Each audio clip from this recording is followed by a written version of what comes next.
Hello বন্ধুরা, কেমন আছেন সবাই? আশা করি ভালো আছেন। বন্ধুরা, এই পেজটা বা আমার ফেসবুকে যারা যারা দেখছে বা ইউটিউবে যারা দেখছে, ফেসবুক পেজে যেটা আমি পেজ খুলেছি, আমি সুরজ বলছি নামে। তো ওইখানে আমার কয়েকদিন হয়ে গেল। তো ভাবছিলাম কি ভিডিও দেবো, তাই আমি চলে এলাম কিছু না ভেবে মাঠে। মাঠে আজকে আমি কি হয়েছে তোমাদেরকে দেখাবো। মাঠে দেখতে পাচ্ছ প্রচুর রোদ দুপুরবেলা এবং প্রচুর শাকসবজি ভরা রয়েছে মাঠে। প্রচুর মানে চারিদিকেই শাকসবজি।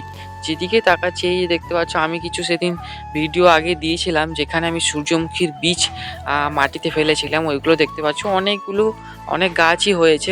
চারিদিকে পুকুর পাড়ে আমি অনেকগুলো সূর্যমুখীর বীজ ফেলেছিলাম এবং এই সূর্যমুখীর বীজ থেকে অনেক গাছই বেরিয়েছে আর অনেক গাছ এখনো বেরোয়নি।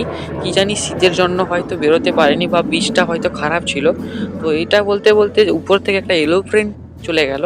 তো বন্ধুরা, এইরকম বিভিন্ন ছোট ছোট ব্লগ আসতেই থাকবে। আর এরকম সাপোর্ট করতে থাকো আমাকে ফেসবুক পেজ।